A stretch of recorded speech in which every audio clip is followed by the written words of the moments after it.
जब सनलाइट पड़ती है उस पानी पे तो वो भाप बन जाता है। ट्रांसपिरेशन मतलब क्या होता है, जो प्लांट्स होते हैं वो भी वाटर वेपर को रिलीज करते हैं और धीरे धीरे वो वेपर क्या हो जाता है, कंडेंस होना शुरू हो जाता है, ठंडा होना शुरू हो जाता है। वही पानी आपका दोबारा लेक में जाता है, ओशंस में जाता है और जमीन के अंदर जाता है, अंडरग्राउंड जाता है। क्लास 7th एसएसटी के बच्चों के लिए हाइड्रोलॉजिकल साइकिल क्या होती है, वाटर साइकिल क्या होती है, उसका आंसर मैंने आपको बहुत इजी तरीके से यहाँ पे लिखा है और समझाऊंगा।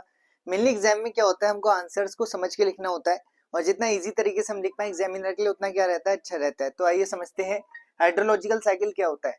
मेनली हाइड्रोलॉजिकल साइकिल को वाटर साइकिल भी कहा जाता है।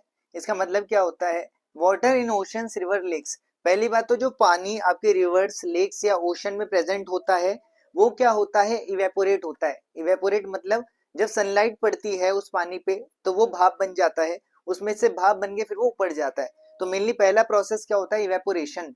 वाटर साइकिल में या हाइड्रोलॉजिकल साइकिल में सबसे पहला प्रोसेस होता है इवेपोरेशन, जिसमें sun heats water and changes into water vapour. Sun क्या करता है, वाटर को हीट करता है, गर्म करता है और उसके बाद वो क्या बन जाता है, वाटर वेपर यानी भाप बन के वो हवा में उड़ जाता है।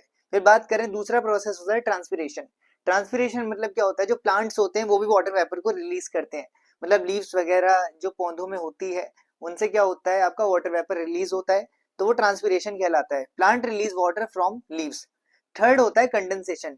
अब क्या हुआ, पहले इवेपोरेशन हुआ, पानी का क्या बना, भाप बना, वो ऊपर गया और जब वो ऊपर पहुंचा तो ऊपर का टेम्परेचर बहुत लो होता है, कम होता है और धीरे धीरे वो वेपर क्या हो जाता है, कंडेंस होना शुरू हो जाता है, ठंडा होना शुरू हो जाता है और वही वेपर बन जाते हैं आपके क्लाउड्स। इसी को कहा जाता है कंडेंसेशन।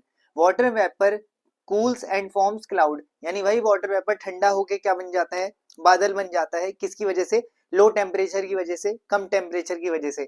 अगला है प्रेसिपिटेशन।